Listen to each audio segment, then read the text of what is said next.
you ever felt? Are you listening? Damn. Yeah. Yeah. Ciri-ciri etika merupakan panduan utama bagi individu untuk menentukan kekuatan atau kemampuan mereka adalah beretika atau sebaliknya. Bukan itu saja, teori yang telah dibahas memiliki kepada nilai masyarakat yang mempunyai kebaik dan supasan dan dapat menguatkan. Ini menunjukkan bahawa teori-teori etika wajib diamalkan bagi mewujudkan sebuah masyarakat yang bersatu serta dapat mencapai perpaduan dan menjalani hidup yang baik.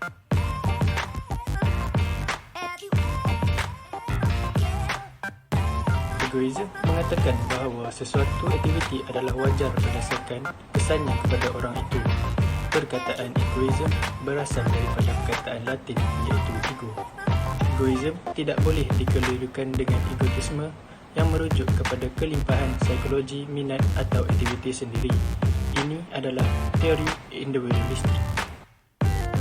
Terdapat dua kategori utama egoism iaitu psychological egoism dan ethical egoism.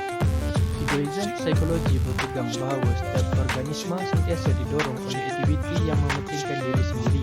Penyokong fahaman ini mengatakan bahawa sesiapa yang membantu orang lain seperti menjalankan aktiviti kompetitif secara jujur, menjaga kebajikan masyarakat atau mempertaruhkan nyawa mereka untuk menyelamatkan orang lain, sebenarnya sedang berusaha untuk mewujudkan dirinya.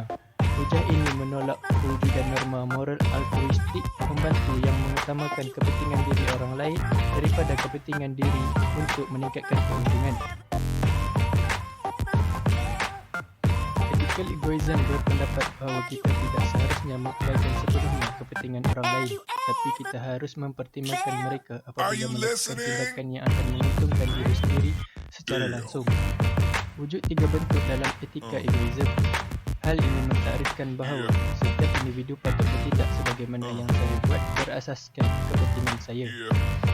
Universal ethical egoism states as its basic principle that everyone should always act in his or her self-interest regardless of their interest of others unless their interest also serve his or her, yang mendefinisikan bahawa setiap individu tertakluk pada satu prinsip asas yang perlu dispatch oleh semua.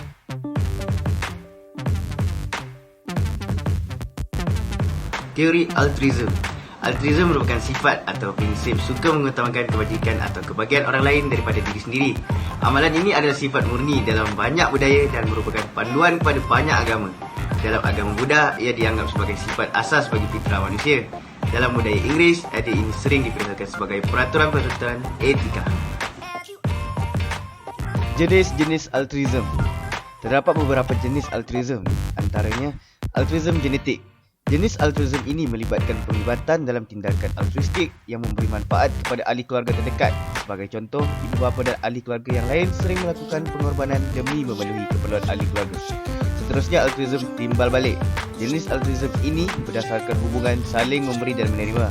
Ia melibatkan membantu orang lain sekarang kerana mereka mungkin suatu hari nanti dapat membalas budi. Seterusnya, kesan-kesan altruism. Antara kesan-kesan altruism ialah kesihatan yang lebih baik.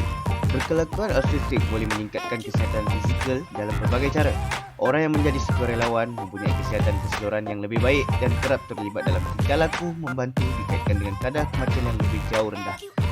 Seterusnya, kesejahteraan mental yang lebih baik. Melakukan perkara yang baik untuk orang lain boleh membuatkan anda berasa gembira tentang diri anda dan dunia. Penyelidikan menunjukkan bahawa orang mengalami peningkatan kebahagiaan selepas melakukan perkara yang baik untuk orang lain. Kesan seterusnya ialah hubungan percintaan yang lebih baik. Bersikap baik hati dan belas kasihan juga boleh membawa kepada hubungan yang lebih baik dengan pasangan anda kerana kebaikan adalah salah satu kualiti terpenting yang dicari oleh semua orang dalam semua budaya dalam pasangan romantis.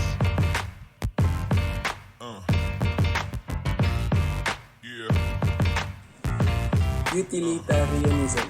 Teori ini menjelaskan sebuah bentuk tindakan yang bermoral dapat ditentukan sekiranya kesan daripada tindakan tersebut menghasilkan sesuatu yang baik, iaitu Setiap individu bertanggungjawab untuk bertindak dan membuat keputusan yang dapat memberi kebaikan, manfaat dan faedah kepada semua pihak.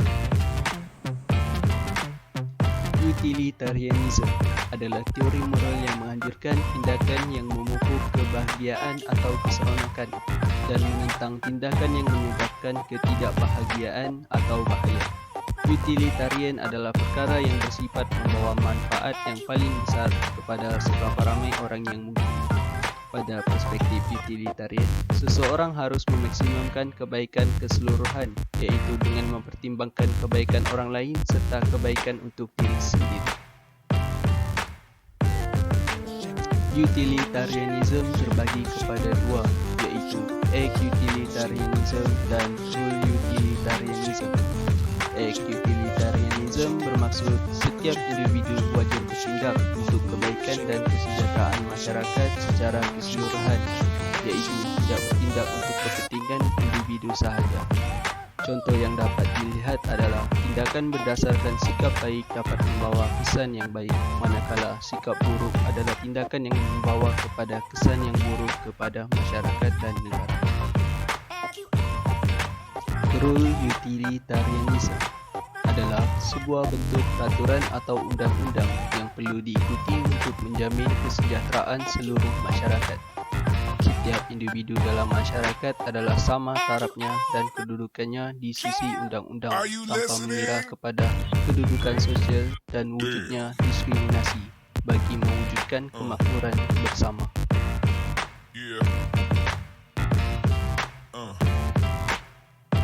Dalam falsafah, etika dan deontologi adalah teori yang menekankan hubungan antara kewajipan dan moral perbuatan manusia. Dan deontologi berasal daripada perkataan Yunani, iaitu deon yang bermaksud kewajipan dan logo yang bermaksud pengetahuan. Tindakan moral yang sangat baik dianggap baik secara moral dalam etika deontologi kerana beberapa sifat aktiviti itu sendiri dan bukan kerana tindakan itu sendiri baik secara moral. Dan menurut etika deontologi, sekurang-kurangnya beberapa tindakan yang diperlukan secara etika tanpa mengira akibat. Ianya untuk manusia berkembang.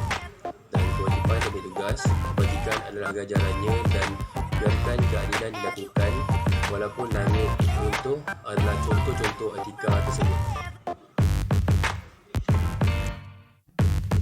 Immanuel Kant, perintis falsafah kritikal Jerman pada abad ke-18, adalah ahli falsafah terkemuka yang merumuskan prinsip-prinsip deontologi.